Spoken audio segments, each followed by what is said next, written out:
வணக்கம். வீரயுக நாயகன் வேள்பாரி. ஒரு வாரத்துக்குப் பின்னர் புறப்பட்டனர். நஞ்சு தாக்குதலிலிருந்து விடுபட தொடர்ந்து சிகிச்சை தேவைப்படுபவர்களும் மிக கடுமையாக காயம்பட்டவர்களும் எவ்வியூரிலேயே தங்க வைக்கப்பட்டனர். ஓரளவு சமாளிக்கக்கூடிய காயங்களோடு இருக்கும் 16 பேர் புறப்பட்டனர். அவர்களின் தோளிலே 40 தேவவாக்கு விலங்குகள் அடைக்கப்பட்ட 2 கூடைகள் கட்டப்பட்டன. திரையர்களின் இக்கூட்டத்துக்குள் பரம்பின் வீரர்கள் 6 இணைந்தனர். நீலன் உள்ளிட்ட அவர்கள் 6 பேரும் நல்ல உடல்வாகு கொண்டவர்கள்தான். அப்படிப்பட்டவர்களை தேர்வு செய்துதான் இக்கூட்டத்தோடு இணைத்தான் பாரி. ஆனாலும் திரையர்களுக்கும் இவர்களுக்கும் இடையே இருக்கும் வேறுபாடு எளிதில் தெரியக்கூடியதுதான். இவர்களுக்கு இன்னலேதும் வந்துவிடாதா என்று காலம்பன் பதறிய பொழுது பாரி சொன்னான், எதிரிகளின் கவனம் முழுவதும் தேவவாக்கு விலங்குகளின் மீதுதான் இருக்கும். வெற்றி களிப்பில் இருக்கும் அவர்களின் கண்களுக்கு இந்த வேறுபாடு எதுவும் தெரியாது. கை கால்களில் அடிபட்டு உடல் நெளிந்து குறுகி நிற்கும் பலருக்கு இடையேதான் இவர்கள் இருக்கப் போகிறார்கள். எனவே கவலை வேண்டாம் என்று சொல்லிய பாரி சற்றே நிறுத்திவிட்டு சொன்னான், ஒருவேளை இவர்கள் கண்டறியப்பட்டால் எப்படி மீள்வது என்று அவர்களுக்கு தெரியும். அந்த 6வரில் நீலன் மட்டுமே சிறந்த வீரன். மற்றவர்களும் திறன்மிக்கவர்கள்தான். ஆனால் போரிடுவதில் அல்ல. அதற்குத்தான் நீங்கள் இருக்கிறீர்களே என்று சொல்லி வழி அனுப்பினான். எவ்வியூரிலிருந்து அவர்கள் புறப்பட்டனர். நாள்கள் அதிகமானதால் ஐயம் வந்துவிடக்கூடாது என கருதி எங்கும் தங்கவில்லை. ஓர் இரவு 2 பகல்களில் 3 மலைகளையும் கடந்து அடிவாரம் வந்தனர். பரம்பின் எல்லையை விட்டு அகன்று சமதள காட்டின் உட்பகுதியில் இருந்த கல்மண்டபத்துக்குள் தன் கூட்டத்தோடு வந்து சேர்ந்தான் காலம்பன். அவனது வரவை எதிர்நோக்கியிருந்தனர் பாண்டிய நாட்டு வீரர்கள். காலம்பன் 2 கூடைகளில் எண்ணற்ற தேவாங்குகளோடு வந்தது அளவற்ற மகிழ்ச்சியை தந்தது. அனைவரையும் தேரிலே ஏற்றி உடனடியாக மதுரை நோக்கி புறப்பட்டனர். மணவிழா முடிந்து 3 வாரங்கள் ஆகியிருந்தன. தனது வாழ்வில் காணாத பெருவிழாவினை கண்டு முடித்த மதுரை இயல்பு நிலைக்கு திரும்பிக் கொண்டிருந்தது. பெரும்பாலான விருந்தினர்கள் விழா முடித்து புறப்பட்டு விட்டனர். மிகச்சிலர் மட்டுமே இன்னும் இருக்கின்றனர். பொற்சுவை இப்போது பாண்டிய குல இளவரசி. இப்பேரரசின் குல வழக்கமும் அரச விதிகளும் எளிதில் புரிந்து கொள்ளக்கூடியவை அல்ல. ஒரு பேர் இயக்கத்துக்கு நடுவில் சிக்கி நகரும் சிற்றுயிராக தன்னை உணர்ந்தாள். தனது போக்கில் எல்லாம் போய்க் கொண்டிருந்தன. யாரால், எங்கு, எது முடிவு செய்யப்படுகிறது என்பதை அவளால் எளிதில் கண்டறிய முடியவில்லை. அவளது கண்கள் எப்போதும் தேடிக்கொண்டிருப்பது சக்கரவாக பறவைகளையும் சுகமதியும் தான். நாள்தோறும் பார்க்க ஆசைப்பட்டும் சுகமதி பொற்சுவையின் கண்களில் படவே இல்லை. அவளால் தான் இருக்கும் இடத்திற்குள்ளே எளிதில் நுழைய முடியவில்லை என்பதை புரிந்து கொண்டாள் பொற்சுவை. 2 வாரங்களுக்கு மேல் காத்திருந்த அவள் பொருத்தமான நேரத்தில் அரண்மனைக்கான மொழியில் பேசத் தொடங்கினாள். துறைமுகம் நோக்கி செல்ல இருந்த வணிக குடும்பங்களோடு புறப்பட ஆயத்தமாக இருந்தாள் சுகமதி. அரண்மனையிலிருந்து விரைந்து வா என்ற அழைப்பு வந்தது. 3 வாரங்களுக்கு பின் பொற்சுவையை பார்க்க புறப்பட்டாள் சுகமதி. மனதுக்குள் எண்ணங்கள் பேரலையாய் எழுந்து வந்தன. பார்க்கப் போகும் அந்த கணத்தை நெருங்க முடியாமலும் விலக முடியாமலும் தவித்தபடி அந்தப்புரத்துக்குள் நுழைந்தாள். ஒவ்வொரு நெடுங்கதவை தாண்டும் பொழுதும் விசாரிக்கப்பட்டாள். எல்லாம் நடுத்தர வயது பெண்கள். பார்வையின் இறுக்கமே விருப்பமற்ற அனுமதியை சொன்னது. எல்லாவற்றையும் கடந்து உள்நுழைந்தாள். பொற்சுவையை பார்க்கும் அந்த முதற்கணத்தில் தனது முகம் வெளிப்படுத்தப் போகும் உணர்வு என்னவாக இருக்கப் போகிறது? கவலையின் கோடு பறியாத அதே நேரம் அவளின் கவலையை அதிகப்படுத்தாத ஒரு உணர்வு நிலையில் இருக்க தன்னை ஆயத்தப்படுத்தியவாறே அறைக்குள் நுழைந்தாள். சுகமதிக்காக காத்திருந்த பொற்சுவை மலர்ந்த முகத்தோடு அணைத்து வரவேற்றாள். மதுரைக்கு வந்ததிலிருந்து பொற்சுவையின் முகம் இவ்வளவு மலர்ந்து யாரும் பார்த்ததில்லை. சுகமதி திகைத்து போனாள். எளிதில் மயங்கி மகிழும் பெண்ணல்ல பொற்சுவை. அப்படியிருக்க அவளின் முகத்தில் இருக்கும் இந்த மகிழ்வின் காரணம் என்ன? சுகமதிக்கு பிடிபடவில்லை. மனம் ஆழ்ந்து சிந்திக்கத் தொடங்கியது. முகத்தின் குறிப்பை எளிதில் கண்டறிவாள் பொற்சுவை என்பது அறிந்த அவள் நேர்கொண்டு பார்க்காமல் சக்கரவாக பறவை கூண்டு இருந்த மேடை நோக்கி இயல்பாய் திரும்பினாள். திரும்பிய கணம் அவளுக்கு அடுத்த அதிர்ச்சி காத்திருந்தது. கூட்டிற்குள் பறவைகள் இல்லை. அவை? சுகமதி வினாவை முடிக்கும் முன்னே பொற்சுவை சொன்னால், ஆம் சுகமதி, பறந்துவிட்டன. சட்டென வந்த பொற்சுவையின் மறுமொழிக்குள் இழப்பின் கவலை எதுவுமில்லை. மனவாழ்வு எல்லாவற்றையும் மறக்க வைத்து புத்துலகை காண்பிக்க தொடங்கிவிட்டது என்பதை புரிந்து கொண்ட சுகமதி தனது கவலை வெளிவராத தன்மையோடு உடனே கேட்டாள், எப்பொழுது பறந்தன இளவரசி? எனது திருமணம் முடிந்த 7ஆம் நாள் இரவு அவை பறந்துவிட்டன. நீங்கள் பார்த்தீர்களா? இல்லை, அன்றிரவுதான் அயர்ந்து தூங்கினேன். 6 நாள்களும் தூங்காமலா இருந்தீர்கள் என்ற கேள்விக்குள் நக்கல் ஓடி மறைந்தது. புது மணப்பெண்ணுக்கு தூக்கம் எப்படி வரும் என்று தனக்குத்தானே சொல்லி சிரித்தபடி கார்காலத்து பள்ளியறையின் வியப்புக்குள் மூழ்கினாள். பள்ளியறையின் மேற்கூரை முழுவதிலும் விண்மீன்கள் வரையப்பட்டிருந்தன. சுவர் முழுவதிலும் அழகிய ஓவியம் இடம்பெற்றிருந்தது. கண்களை எங்கும் ஓடவிட்டு கொண்டிருந்தாள் சுகமதி. படுக்கையின் மேல் பட்டு இழைகளால் நெய்யப்பட்ட எளிமையர் போர்வை கிடந்தது. அதன் வண்ணங்கள் கண்களை பறித்தன. பார்த்தபடி நின்றாள். எதை பார்த்து வியந்து நிற்கிறாய் சுகமதி? பட்டால் ஒளி மிதக்கும் இவ்வளவு அகலமான படுக்கையை நான் பார்த்ததே இல்லை இளவரசி. அப்படியா? ஆம் இளவரசி. உனக்கு மனமாகும் பொழுது சின்னஞ்சிறு கட்டிலில் படுக்கையை அமைத்துக்கொள். சரி என்பது போல தலையை ஆட்டினாள். ஆனால் அவளது கண்கள் காரணத்தை கோரின. பொற்சுவை சொன்னாள். கணவன் மனைவிக்கான அகவாழ்வுக்கு அகன்ற படுக்கையைப் போல் இடையூறான இன்னொரு பொருள் எதுவுமில்லை. சொல்லியபடி நடந்தாள் பொற்சுவை. அவள் கண்டறிந்து சொல்லும் உண்மை காட்சியாய் சுகமதியின் மனதுக்குள் விரிந்து கொண்டிருந்தது. காதலுக்கு தேவை கட்டிலின் அகலம் அல்ல. இது பறக்க வேண்டிய இடமல்ல, புதைய வேண்டிய இடம். அது தெரியாத மூடர்களே அறையின் பாதியை கட்டிலாக செய்கின்றனர். பொற்சுவையின் விளக்கம் சுகமதியை மயக்கியது. கட்டில் செய்த கலைஞனின் மீதான அவளது கோபத்தை நினைத்து உள்ளுக்குள் மகிழ்ந்தாள். வாழ்வில் இன்னொரு வாசலின் வழியே உள்நுழைந்து விட்டாள் என்பது பொற்சுவை உதிர்க்கும் ஒவ்வொரு சொல்லிலும் வெளிப்படுகிறது. அதனை நினைத்து மகிழ்ந்தபடியே அவளை பின்தொடர்ந்தாள் சுகமதி. அறையை விட்டு வெளியில் வந்தாள் பொற்சுவை. சக்கரவாக பறவை கூண்டருகில் நின்றபடி சொன்னாள். மழையோடு வந்த பறவைகள் மழை நிற்கும் போது மழை பெய்யும் பகுதிக்கு மழையோடு சேர்ந்து போய்விடுகின்றன. அவற்றின் இறகுகள் எப்பொழுதும் ஈரத்துடனே இருக்கின்றன. அவற்றின் அலகை விட்டு மழையின் வாசனை மறைவதே இல்லை. மழை நீர் மட்டுமே அருந்துகின்றன. மற்ற பறவைகளைப் போல இவையும் முட்டையிட்டு அடைகாத்துத்தான் குஞ்சு பொரிக்கின்றன. ஆனால் மழை துளிப்பட்டே முட்டையோடு உடைந்து குஞ்சு வெளிவரும் நிகழ்வு இவற்றுக்குத்தான் நிகழ்கிறது.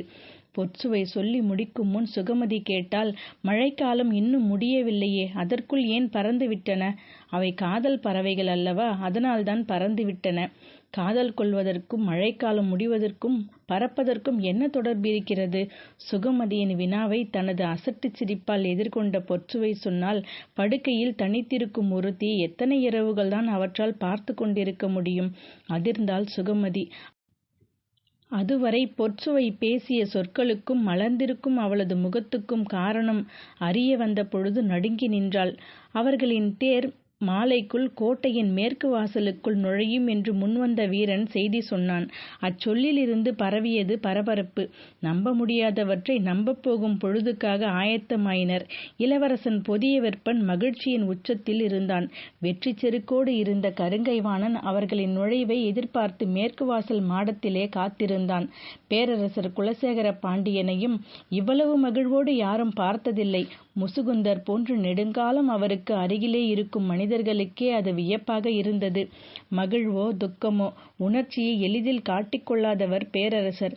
அவரது முகக்குறிப்பிலிருந்து அவரை கணித்துவிட முடியாது என்பது பலரும் அறிந்த உண்மை. ஆனால் இன்று பேரரசரின் உடலும் மனமும் பூரிப்பில் திளைத்திருந்தன. அதற்கு காரணம் இல்லாமல் இல்லை. உலகமே வியக்கும் அளவிற்கு மிகச் சிறப்பாக நடந்து முடிந்த திருமணம். அத்திருமணத்தை முன்னிட்டு கடல் வணிகத்துக்கு அச்சாணி போன்று திசை காட்டும் விலங்கொன்றை கண்டறிந்தது. அதனை எடுத்து வர எந்த வாய்ப்பும் இல்லை என்று கவலைப்பட்ட பொழுது மிகச் சிறப்பான திட்டமிட்டு அதனை எடுத்து வந்தது என எண்ணற்ற காரணங்கள் ஒன்று சேர்ந்து கொண்டன. அதனால்தான் பேரரசர் மகிழ்ச்சியின் உச்சத்தில் திளைக்கிறார் என வெள்ளிகொண்டார் நினைத்தார். ஆனால் முசுகுந்தர் தான் இன்னும் ஆழத்துக்கு போய் சிந்தித்தார். யாரும் உள்நுழைய முடியா இடமென கருதப்பட்ட பரம்பிற்குள் செல்லும் ஆற்றலை நாம் மெய்ப்பித்துள்ளோம். இன்று வரை பிற பேரரசர்களால் நினைத்து கூட பார்க்க முடியாத செயல் அது. கடற்பரப்பில் பாண்டிய நாட்டின் ஆற்றல் பன்மடங்கு உயரப்போகிறது. வணிகத்திலும் அரசியலிலும் அது ஏற்படுத்தப் போகும் தாக்கம் அளவிட முடியாததாக இருக்கும். இத்திருமணம் எந்த நோக்கத்தை உள்ளீடாக கொண்டிருந்ததோ அந்த நோக்கம் கனிந்து பழுக்கத் தொடங்கியுள்ளது. முசுகுந்தரின் எண்ணங்கள் ஓடிக்கொண்டிருந்தன. ஒன்றுடன் மற்றொன்று சேரும் பொழுது இரண்டாகும் என்றுதான் பலரும் நினைக்கிறார்கள். ஆனால் உண்மையில் அப்படி நடப்பதில்லை. இரண்டு ஆற்றல்கள் இணையும் பொழுது அவை பலவாகத்தான் மாறுகின்றன. நாம் எண்ணி பார்க்க முடியாத மடங்குகளாக அவை பரிணமிக்கின்றன. தனது இருக்கையிலிருந்து எழுந்த பேரரசர் மாளிகையின் மேன்மாடம் நோக்கி படிகளில் ஏறினார். அவரின் முகக்குறிப்பறிந்து முசுகுந்தர் பின்தொடர்ந்தார். தேவாங்கினை கொண்டு வருகிறவர்கள் வந்து சேரும் நேரம் வரை பொழுதை கடப்பது கடினமாகவே இருந்தது. இட்டு நிரப்ப முடியாத காலத்தை கையில் வைத்துக்கொண்டு தத்தளிக்கின்றனர் இருவரும். மனம் அதனை எவ்வளவு எதிர்பார்த்திருக்கிறது என்பதை எதிர்ப்படும் ஒவ்வொரு கணமும் சொல்லியது. பேரரசர் மேலேறி வரவும் காவல் வீரர்கள் அகன்று விலகினர். மாடத்தில் இருந்த புறாக்கள் படபடத்து வெளியேறின. அவற்றை பார்த்தபடி பேரரசர் கேட்டார், புதிய வரவு அறிந்து ஏற்கனவே நிலை கொண்டவை விலக வேண்டியது விதிதானே? முசுகுந்தர் சற்றே திகைத்தார். மகிழ்வின் ஆழத்துக்குள் இருந்தபடியே அடுத்த கட்டத்திற்கு பேரரசர் ஆயத்தமாகிக் கொண்டிருக்கிறார் என்பது புரிந்தது. எப்பொழுதும் போல் முகம் பார்த்து கணிக்க முடியாத இடத்தில்தான் இப்பொழுதும் அவர் இருக்கிறார் என்பதை முசுகுந்தர் உணர்ந்தார். என்ன அமைதியாய் இருக்கிறாய்? தாங்கள் சொன்னதை பற்றித்தான் சிந்தித்துக் கொண்டிருக்கிறேன் பேரரசே. வீரர்களைப் போல தள்ளி நிறுத்த வேண்டியது யாரை? புறாக்களைப் போல தொலைவிற்கு விரட்ட வேண்டியது யாரை? சொல்லிவிட்டு அமைதியானார் முசுகுந்தர். தான் சொல்லை சிதற விட்டுவிட்டோம், இனி அதனை நிரப்புவது எளிதல்ல என தோன்றியது. யவனர்கள், சூழ்கடல் முதுவன் ஆகிய இருபெரும் ஆற்றல் கொண்டோரோடு விளையாட வேண்டிய விளையாட்டிது. இதில் யாரை அருகில் வைப்பது, யாரை தொலைவில் வைப்பது? பேரரசர் என்ன நினைக்கிறார்? அதனை அறியாமல் எதுவும் சொல்லிவிடக்கூடாது என மனம் திணறியது. உலகில் எங்கும் இல்லாத முத்துக்களையுடையது பாண்டிய நாடு. என்ன விலை கொடுத்தேனும் அம்முத்துக்களை வாங்கி மகிழும் யவனர்கள், அவை இரண்டுக்கும் இடையில் பரவியிருக்கும் பெருங்கடலை விடாது கடக்கும் வணிகர்கள். இம்மூன்றின் வரிசை படிநிலையில் மாற்றம் வரும் சூழல் உருவாகப் போகிறது. இதில் யாரை எங்கு நகர்த்துவது என்பதே தலையாய முடிவு. நாம் கண்டறிந்து கைப்பற்றியுள்ளதோ வணிகர்களையும் யவனர்களையும் ஒரு சேர திகைக்க வைக்கப் போகிறது. கடலை வெல்லும் கண்டுபிடிப்பு இது. இதன் மதிப்பு எல்லையற்றது.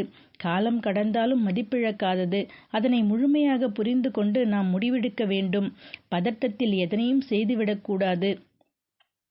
பேரரசர் உச்சரிக்கும் சொற்கள் மிக கவனமானவை என்பதை முசுகுந்தர் உணர்வார். பதற்றத்தில் ஏதோ ஒரு முடிவு எடுக்கப்பட்டு விட்டது. அதனால்தான் இச்சொல்லை அவர் பயன்படுத்துகிறார் என்று முசுகுந்தரால் கணிக்க முடிந்தது.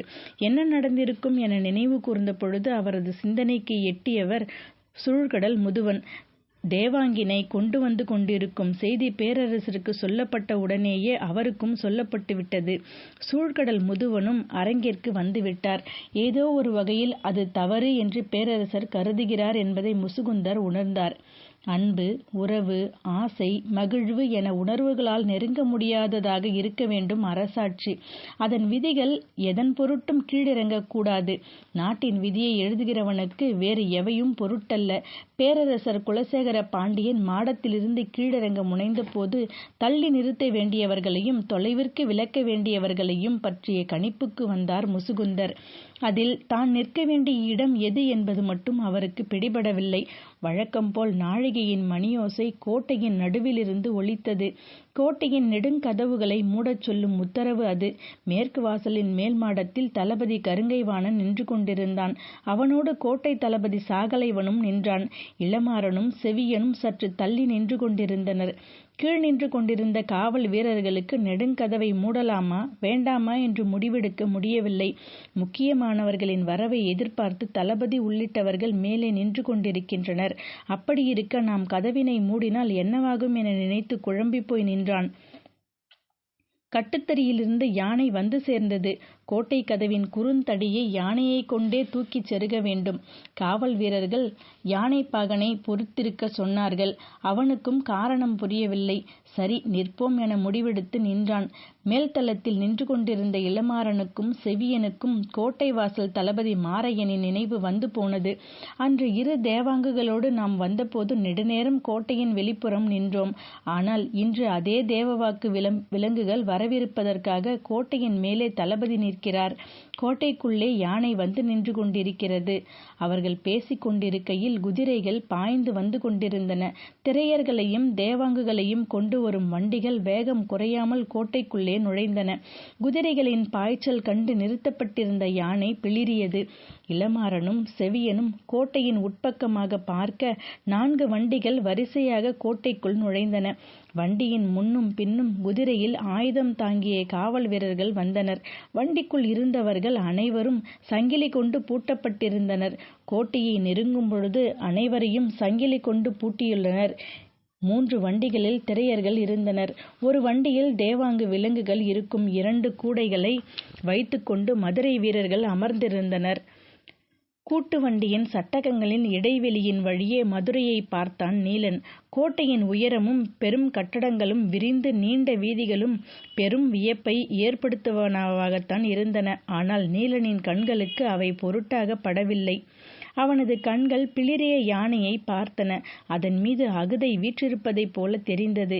இசை கேட்டு மகிழும் அசனமாக்கள் நினைவில் வந்து முட்டிக்கொண்டிருந்தன. காலம் காலமாய் கதைகளின் வழியே அவன் அறிந்த மதுரையை கண்களின் வழியே அறிந்து கொண்டிருந்தான். மதுரை அவனுக்குள் இருந்து எட்டி பார்த்தது. ஒரு கணம் உடல் சிலிர்த்து அடங்கியது. வண்டிகள் நகரின் நெடுவீதியின் வழியே நுழைந்து சென்றன. உடன் வந்தவர்களின் கண்களில் அடுத்து நடக்கப் போவதன் பதற்றம் தெரியத் தொடங்கியது. வண்டிகள் மாளிகைக்கு முன் நிறுத்தப்பட்டது. அனைவரும் கீழே இறக்கப்பட்டனர். மதுரையின் வீரர்கள் தேவாங்குகள் இருந்த கூடைகளை சுமந்தபடி அரண்மனைக்குள் சென்றனர். சிறிது நேரம் கழித்து திரையர்களை கவச வீரர்கள் சூழ்ந்தபடி தொலைவில் இருந்த மாளிகை ஒன்றில் நிறுத்தினர். பேரரசரின் தனித்த மாளிகை. அலங்கார வேலைப்பாடுகளில் இதற்கு இணை சொல்ல எதுவுமில்லை. குலசேகர பாண்டியன் தனது இருக்கையில் அமர்ந்திருக்க அவரின் கண் முன்னால் பரம்பு நாட்டின் தேவவாக்கு விலங்குகளை கொண்டு வந்து இறக்கினர் வீரர்கள். இக்காட்சியை பார்க்கும் யாவரும் மெய்சிலிர்த்து உறைந்தனர். இது நடந்துவிட்டது என்பதை மனம் இன்னும் நம்ப மறுத்து கொண்டுதான் இருந்தது. ஆனால் கண்களுக்கு முன்னால் 40 தேவாங்குகள் இருந்தன. 2 இடுப்பில் தோல் கொண்டு கட்டி மாமன்னரின் கைத்தொட தாங்கி நின்றனர் வீரர்கள். தனது வலக்கையின் நடுவிரலால் அவற்றின் தலை தொட்டு தடவினார் பேரரசர். வடதிசை நோக்கி சரியும் காலக்கோடு அவரின் விரல் வழியே நகர்ந்து இறங்கியது. அரசவை மகிழ்வில் திளைத்தது. கருங்கை வாணனை வானளாவ பாராட்டினார் பேரரசர். இளமருதனும் செவியனும் கூட பாராட்டப்பட்டனர். மயூர்கிழார் மகிழ்ச்சியின் உச்சத்தில் இருந்தார். புதிய விற்பனின் கண்கள் அந்த விலங்குகளை விட்டு அகலவே இல்லை. பாண்டிய பேரரசின் வளமிக்க எதிர்காலத்தை அவற்றின் வட்ட வடிவ கண்களுக்குள் பார்த்து கொண்டிருந்தான். அந்துவன் மிக அடக்கமாக திசைவேழருக்கு பின்னால் நின்று கொண்டிருந்தான். தன் தலைமாணாக்கனை நினைத்து பேரறிவின் செருக்கோடு வீற்றிருந்தார் திசைவேழர். கூடையிலிருந்த ஒரு தேவங்கை பிடித்து வந்து அவரின் கைகளில் ஒப்படைத்தான் மாணவன் ஒருவன். அதனை வாங்கியபடி உற்று பார்த்து கொண்டிருந்தார் திசைவேழர். கைகளுக்குள் அடங்கும் ஒரு சின்னஞ்சிறு உயிரினம் கால பெருவெளியின் ஆதி ரகசியத்தை தன்னுள் கொண்டுள்ளது. இயற்கை ஒன்றுக்குள் ஒன்றாக தனது உண்மைகளை மறைத்து வைத்து விளையாடுகிறது. இவற்றையெல்லாம் கண்டறிவதும் இணைப்பதும் புரிந்து கொள்வதும் எவ்வளவு சுவையூட்டக்கூடிய ஒன்று. திசைவேழர் சிந்தித்துக் கொண்டிருக்கையில் கண்டறியப்பட்ட திசை காட்டும் தேவாங்கை எவற்றோடு இணைக்க வேண்டும், யாரும் புரிந்து கொள்ள முடியாத விளையாட்டை எப்படி விளையாட வேண்டும் என மனதுக்குள் திட்டம் வகுத்து கொண்டிருந்தார் பேரரசர். சூழ்கடல் முதுவனை பார்த்து பெருமகிழ்வோடு பேரரசர் கூறினார், 20 தேவாங்குகளை 10 கப்பல்களில் ஏற்றி முதல் பயணத்தை தொடங்குங்கள். காற்றையும் கடலையும் வெல்லும் பயணமாக அது அமையட்டும். நாடுகளையும் கடலோடிகளையும் வணிகர்களையும் பெருவியப்பில் ஆழ்த்துங்கள். நடுக்கடலில் கூட இயல்பாய் திசை திரும்பி பயணிக்கும் துணிச்சலை கண்டு யவனர்களே வியந்து நிற்கட்டும். பேரரசரின் அறிவிப்பால் அவை மகிழ்வில் திளைத்தது. சூழ்கடல் முதுவன் மீண்டும் மீண்டும் வணங்கி தனது நன்றியறிதலை தெரிவித்தான். முசுகுந்தர் மட்டும் ஆழ்ந்து சிந்தித்து நடப்பதை புரிந்து கொள்ள முயன்று கொண்டிருந்தார். இது தேவாங்கோடு சேர்த்து சூழ்கடல் முதுவனையும் சோதித்து பார்க்கும் திட்டம் என்று அவருக்கு தோன்றியது. மறுகணம் அறிவித்தார், திறன்மிகு தோள்களும் பாறை மார்புகளும் கொண்ட திரையர்களை நான் யவனர்களுக்கு பரிசாக வழங்குகிறேன். அவை திகைத்து நின்றது. அவர்களின் குடும்பங்கள் அனைத்தையும் விடுதலை செய்கிறேன் என்றும் கூறினார். திருமணத்தை முன்னிட்டு சூழ்கடல் முதுவனுக்கு பரிசாக வழங்கத்தான் திரையர்கள் சிறைப்பிடித்து வரப்பட்டனர். ஆனால் முற்றிலும் மாறுபட்ட யவனர்களுக்கு ஏன் பரிசாக வழங்குகிறார் என்று கருங்கை வாணனுக்கு விளங்கவில்லை. புதிய வெப்பனுக்கும் விளங்கவில்லை. ஆனால் முசுகுந்தரால் ஓரளவு விளங்கிக் கொள்ள முடிந்தது. பேராற்றல் கொண்ட கருங்கொள்ளையர்களுக்கு இணையானவர்கள் எங்களிடமும் உண்டு. அவர்களை அடிமைகளாக பயன்படுத்துகிறோம் என்றால் பாண்டிய நாட்டின் ஆற்றல் எவ்வளவு வலிமை வாய்ந்ததாக இருக்கும் என்பதை யவனர்களுக்கு மறைமுகமாக உணர்த்தும் ஏற்பாடிது. நடந்து முடிந்துள்ள திருமணம் பாண்டிய நாட்டின் செல்வ வளத்தை பறைசாற்றியுள்ளது. அதே நேரத்தில் தேவாங்கின் மூலம் கடற்பயணத்தில் ஏற்பட போகும் மாற்றத்தையும் அது பற்றிய செய்தியையும் யவனர்கள் அறியப் போகின்றனர். அதற்கு முன்பே பாண்டிய நாட்டின் வலிமையை அவர்கள் அறிவது அவசியம். சிதறும் பரல் போல அரங்கு முழுவதும் மகிழ்வின் ஒளி பரவி கிடந்தது. பேரரசர் இருக்கையை விட்டு அகன்றார். கொண்டு வந்ததில் மீதமுள்ள தேவாங்குகள் அரசின் பாதுகாப்பில் இருக்கட்டும் என்று முடிவெடுத்து அதனை நடைமுறைப்படுத்தும் பணி தொடங்கியது. தனித்த மாளிகையில் நிறுத்தப்பட்டிருந்த திரையர்களை கவச வீரர்கள் வெளிப்புறமாக அழைத்துச் சென்றனர். உள்ளே என்ன நடந்தது என்பது யாருக்கும் தெரியாது. காலம்பனால் நிலைமையை கணிக்க முடியவில்லை என்பதை அவனது முகக்குறி சொன்னது. நீலன் காலம்பனை மட்டுமே கவனித்துக் கொண்டிருந்தான். கடினமான இரும்பு சங்கிலிகள் பட்டிய கல்லை உரசி நகர அவர்கள் கவச வீரர்களின் பின்னால் நகர்ந்து கொண்டிருந்தனர். நன்றி.